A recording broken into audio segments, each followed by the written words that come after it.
Então, vamos estudar? Nós vamos poder estar juntos, pela graça e poder de Deus, falando das coisas do céu, buscando em fontes confiáveis o que o Senhor Deus quer para mim e para você. Já pegou sua Bíblia então? Eu tenho uma pergunta para você. O primeiro estudo que vamos fazer é de onde vem a Bíblia. Eu preciso comentar uma coisa com você sobre essa Bíblia que me acompanha em tantos lugares. Por anos eu tenho ido às igrejas, eu tenho ido na casa das pessoas com esta Bíblia. Essa Bíblia está comigo há quase 30 anos. Só para você ter ideia, ela está bem marcada, tem um monte de coisa nela, mas não foi a primeira Bíblia que eu tive. A primeira Bíblia que eu ganhei, eu era muito pequena, foi de uma senhora na igreja em que eu frequentava. Ela se chamava Lucas Leopoldina Silva. A igreja era lá no bairro do Limão, ali naquela região da Casa Verde, ali por perto, sabe? Nós morávamos ali quando eu era muito criança e eu lembro que uma irmãzinha ficou olhando para mim e vendo que eu amava olhar para a Bíblia dela. A Bíblia dela era muito detalhada, tinha muita coisa e ela escrevia bastante, tinha muitas anotações. E quando foi um dia de sábado que eu fui para a igreja, ela me entregou a Bíblia dela e disse, é para você. Eu fiquei tão feliz, eu guardei aquela Bíblia há muitos anos, mas essa tem me acompanhado há muito tempo. E o que é uma Bíblia? Uma Bíblia é uma coleção de livros. São 66 livros de 40 autores diferentes. Eles escreveram essa Bíblia por ordem divina. E eu quero que você veja dentro da própria Bíblia quais são as indicações que Deus tem para mim e para você, para nós entendermos sobre ela, tá bom? Então os estudos que vamos fazer são de diferentes temas. Hoje sobre a Bíblia. Amanhã em diante você vai ouvir outras situações, como foi a criação, o que é plano da salvação, para onde vão as pessoas quando morrem, por que Deus precisa de uma igreja, o que Deus fala sobre a vida, do matrimônio, o que Deus comenta sobre a educação de filhos. Na verdade, dentro destes livros da Bíblia, você encontra tudo que alguém precisa para dar certo a história da pessoa. Você quer estudar isso comigo? Eu não posso fazer isso sem orar. Vamos orar?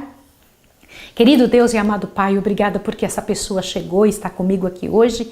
E eu quero lhe pedir que abençoe de forma especial. Encha-nos do teu poder, dá-nos iluminação celestial, para que teu Espírito nos ensine hoje a respeito de tua palavra. Em nome de Jesus. Amém. Vamos então? Já está com a sua Bíblia na mão? Então eu tenho a primeira pergunta para fazer para você. Qual é o nome que geralmente nós conhecemos os sagrados escritos da Bíblia? Abra sua Bíblia em Mateus, rapidinho, corre lá em Mateus. Mateus capítulo 21. Isso vai encher o seu coração. Isso é muito importante que com esses estudos você também vai poder estudar e passar para alguma pessoa que você sabe que pode aprender um pouco mais da Bíblia. Então vamos ver que nomes são conhecidos os escritos da Bíblia. Mateus 21, verso 42. Vamos lá? Vamos ler? Olha o que Jesus disse. Disse-lhe Jesus, nunca lestes nas Escrituras a pedra que os edificadores rejeitaram? Ela se tornou a pedra angular. O Senhor fez isto e é maravilhoso aos nossos olhos? Bem, peraí, como é que Jesus chamou a Bíblia? As Escrituras. Opa! Mas tem outro nome também pelo qual a Bíblia, outro título pelo qual é dada a revelação de Deus ao homem. Vamos juntos? Vamos olhar? Eu quero que você abra sua Bíblia em Lucas. O próximo livro aí da Bíblia, depois de Marcos, você vai encontrar Lucas. Lucas capítulo 8. Você vai ver como é que é outro nome que é dado também à palavra de Deus. Lucas 8, verso 21, tem outro título pelo qual a gente pode conhecer as Escrituras. Lucas 8, 21 está escrito assim. Respondeu ele, minha mãe e meus irmãos são aqueles que ouvem o quê? O que diz a tua Bíblia? A palavra de Deus e a executam. A palavra de quem? De Deus, não dos homens. Eu sei que a palavra dos homens falha, mas a palavra de Deus nunca. O que você tem na sua mão, esta coleção de livros, é a palavra de Deus. As Escrituras são a palavra de Deus. E você precisa pensar sobre isso. Que privilégio nós temos de poder estudar a palavra de Deus assim. Agora eu tenho uma outra pergunta para você. Como foram dadas essas Escrituras? Como é que ela veio para a nossa mão? De que maneira nós temos esse material hoje à nossa disposição? Abra sua Bíblia em 2 Timóteo 3,16. 2 Timóteo, aí no finzinho da Bíblia. 2 Timóteo. Ao você encontrar essa parte da Bíblia, eu quero que seu coração se encha. 2 Timóteo, vamos lá. E quando a gente encontra essa parte especial, no finzinho mesmo. 2 Timóteo, achou? Tá. 2 Timóteo, capítulo 3, verso 16. É uma passagem muito interessante da Bíblia. Eu queria que você prestasse atenção, porque todas as palavras da Bíblia têm um significado e uma razão pela qual elas existem. Diz assim: toda a Escritura é divinamente inspirada e é proveitosa para ensinar, para repreender, para corrigir, para instruir em justiça. Opa! Eu vou falar de novo isso. Isso tem que encher nosso coração. A Bíblia não diz que só o Novo Testamento é inspirado. Diz que quanto dela é inspirado segundo a tua Bíblia? Toda ela é inspirada por Deus. E ela é útil para 4 coisas. Ela é útil para ensinar. Como é importante ter alguém que sabe. Alguém que é culto em alguma coisa, alguém que é conhecedor de alguma coisa. A Bíblia serve para ensinar. E para que mais? A segunda coisa, para repreender, sabe? Várias pessoas aceitam ser ensinadas, mas elas não aceitam ser repreendidas. Você vai deixar Deus repreender você? Também uma terceira coisa que diz aqui, para corrigir. As pessoas não gostam de ser corrigidas. Mas você e eu vamos pedir a Deus isso: Senhor, me ensine, trabalhe com meu coração, faça com que meu coração esteja pronto para receber os teus ensinamentos, as tuas repreensões e as tuas correções. E por fim, a quarta coisa que a Bíblia faz, para instruir em justiça. Pessoas instruídas, de nível. Como isso faz diferença, não é? Eu acho isso muito importante. A quarta pergunta para você: por quem foram dirigidos os homens que assim falaram? Você lembra que eu te falei que são 40 autores diferentes? Quem os dirigiu para que eles falassem as coisas da Bíblia? De onde veio isso? A gente já sabe que veio do céu. A gente já sabe que as Escrituras vieram de Deus. Mas como que elas foram dadas? Presta atenção. Abre a sua Bíblia em 2 Pedro. Corre lá. 2 Pedro, capítulo 1, verso 21. Olha o que está escrito aqui. Pois a profecia nunca foi produzida por vontade dos homens, mas os homens santos da parte de Deus falaram movidos por quem? O que a tua Bíblia diz? Pelo Espírito Santo. Devemos pensar melhor quando pensamos em abrir uma Bíblia, ler um desses escritos sagrados, porque quem inspirou, embora a escrita seja humana, a inspiração é de quem? É do Espírito Santo. Davi se expressava a respeito disso. Davi falava a respeito disso. Se é sobre Davi, é lá no meio da Bíblia. Vamos dar uma olhadinha, por favor, em 2 Samuel, capítulo 23, verso 2. Vamos dar uma olhadinha, por favor. Samuel fica lá, quase no início da Bíblia, isso você pode achar. É antes de Crônicas, antes do livro de Reis. Por favor, 2 Samuel, capítulo 23. Vamos ver o que Davi disse a respeito da Bíblia. O que ele comentou? 2 Samuel 23, por favor, o verso 2. Olha só. O Espírito do Senhor fala por mim e a sua palavra está na minha boca. Estes homens sabiam que Deus estava falando por eles, que eles estavam imbuídos, envolvidos pelo Espírito Santo. Mas olha que curioso, que coisa interessante que você vai ver agora. Então, quem falou por intermédio desses homens? Quem, na verdade, estava falando por intermédio deles? Vai para Hebreus. Você percebeu que eu pego um pedaço daqui, um pedaço dali? Percebeu isso? Porque a Bíblia não se confunde. O que ela diz no início, ela vai dizer até o final. Hebreus, vai no livro de Hebreus, por favor, capítulo 1. Encha seu coração ao ler isso junto comigo. Hebreus, capítulo 1, verso 1. Vamos lá? Diz assim: havendo Deus outrora falado muitas vezes e de muitas maneiras aos pais pelos profetas, a nós falou-nos nesses últimos dias pelo Filho, a quem constituiu o herdeiro de tudo e por quem fez o mundo. Mas presta atenção no verso 1. Havendo Deus antigamente falado muitas vezes e de muitas maneiras aos pais pelos profetas, como assim? Então quem estava falando por intermédio desses homens? Deus, o nosso Deus do céu.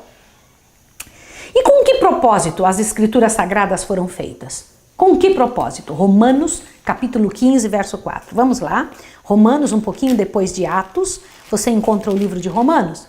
Romanos, capítulo 15, verso 4. Pode correr, eu espero você. Vai lá. Romanos 15, verso 4 diz assim: pois tudo que outrora foi escrito, para nosso ensino foi escrito, para que pela paciência e consolação das Escrituras tenhamos esperança. Que passagem bonita! Foram escritas para o nosso ensino, para o meu e para o seu, para que recebamos essa consolação de Deus. Isso é interessante? Só que tem mais. Perceba que coisa interessante que Deus tem para nos ensinar. Então veja mais uma pergunta. Qual foi o desígnio de Deus em dar assim as Escrituras? Para que Ele nos deu? Vai lá em 2 Timóteo, capítulo 3. Nós já estivemos em Timóteo hoje lendo, não foi? Então vai de novo lá em 2 Timóteo. O bom de nós estudarmos assim é porque você vai gravando aonde é que estão estes livros. Sabe estas pessoas que têm dificuldade para encontrar as páginas da Bíblia?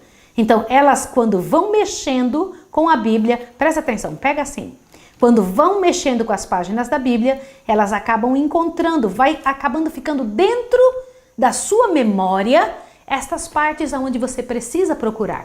O Timóteo está onde? Em que parte? Salmos está onde? O livro de Samuel está em que parte? No Novo ou no Velho Testamento? Como é bom pegar um pedaço aqui e acolá. Então vai lá. Em 2 Timóteo, por favor, capítulo 3, verso 17, diz assim: para que as Escrituras foram dadas? A fim de que o homem de Deus seja perfeito e perfeitamente preparado para toda boa obra. Já pensou isso? Você ouviu bem o que você acabou de ler? Que quando nós lemos a Bíblia, nós nos tornamos capazes e perfeitos para toda boa obra.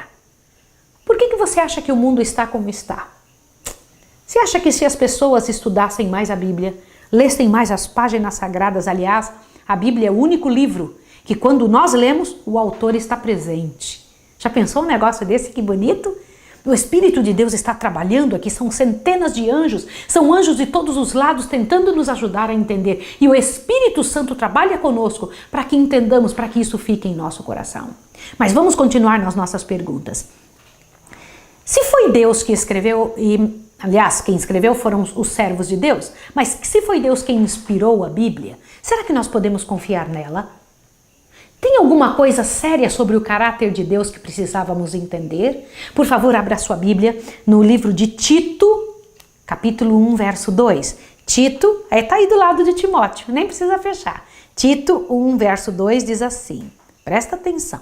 Olha o que diz a respeito do caráter deste que inspirou a Bíblia. Diz assim, na esperança da vida eterna, a qual Deus, que não pode mentir, prometeu antes dos tempos eternos. Que interessante você pegar um livro que não tem mentira dentro dele, nenhuma. Qualquer biografia hoje as pessoas fazem, mandam fazer ou escrevem, colocando as melhores partes ou as que não lhes comprometem tanto. Este livro, no entanto, foi inspirado por quem não pode mentir. Não é interessante?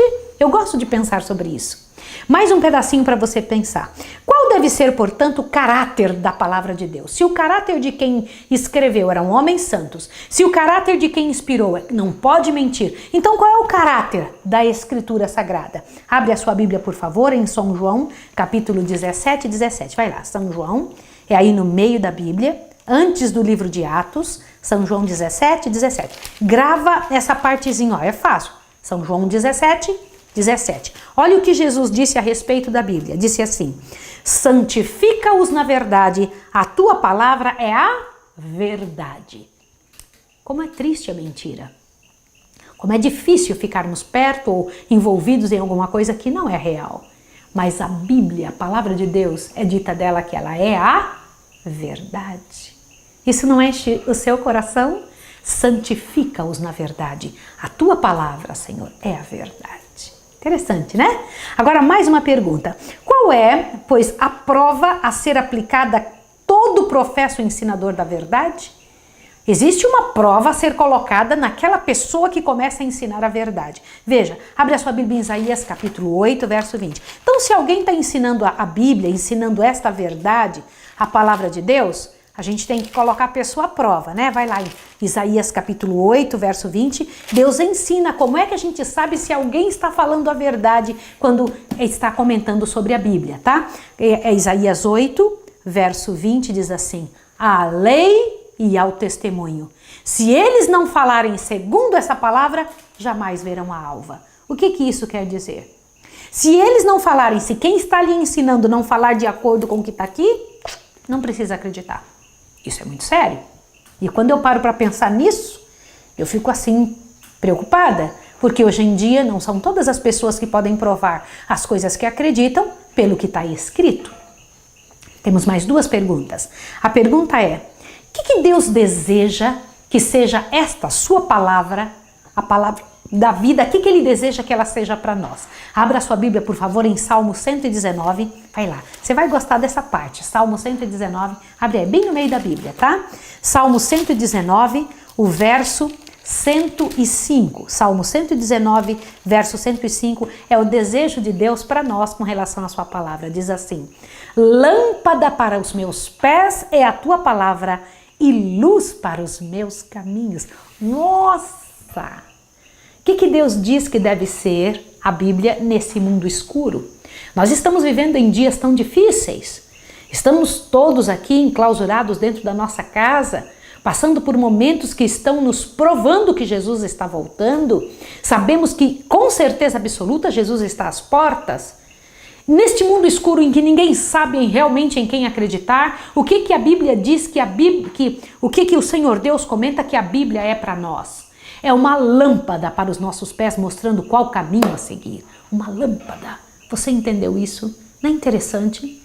A outra pergunta que eu queria que você pensasse é: por quanto tempo essa palavra de Deus vai existir? As pessoas pensam que isso aqui vai acabar. Será que vai? Olha o que Deus disse aqui, por favor, em Mateus 24. Vai lá, em Mateus 24. Pode correr. Mateus 24, só para você ver quanto tempo a Bíblia vai durar. Mateus 24, verso 35, diz assim: os céus e a terra passarão, mas as minhas palavras jamais hão de passar. Querido amigo, eu tenho que fazer um apelo para você. Hoje foi o primeiro dia que você estudou a Bíblia, viu como é rapidinho? O primeiro tema você estudou o que é a palavra de Deus, como ela foi dada, por que ela é importante, e eu queria lhe pedir que você orasse a Deus pedindo: Senhor, me ensine a gostar do que o Senhor gosta, me ajude a compreender, me ajude a amar ler a Bíblia, me ajude a ter vontade de buscar a palavra. Se você orar, o Senhor Deus fará isso em você. Se você buscar, se você pedir, o Senhor Deus vai desenvolver o gosto pela palavra da vida. Posso orar com você pedindo isso a Deus? Vamos lá. Querido Deus e amado Pai, louvado seja o teu nome pela palavra de Deus, por tua palavra, santas escrituras. Eu quero te agradecer porque o que sabemos a teu respeito foi porque o Senhor quis mostrar através da tua palavra. Ajuda-nos a entendê-la, ajuda-nos a amá-la, ajuda-nos a gostarmos de estudar a Bíblia. Eu te entrego essa pessoa que está estudando comigo agora e que no estudo de amanhã ela possa estar com o coração cheio. Isso só é possível vindo do teu trono. Te peço que encha o coração dessa pessoa do teu Santo Espírito. Em nome de Jesus. Amém. Aguardo você no estudo número 2. Um abraço para você.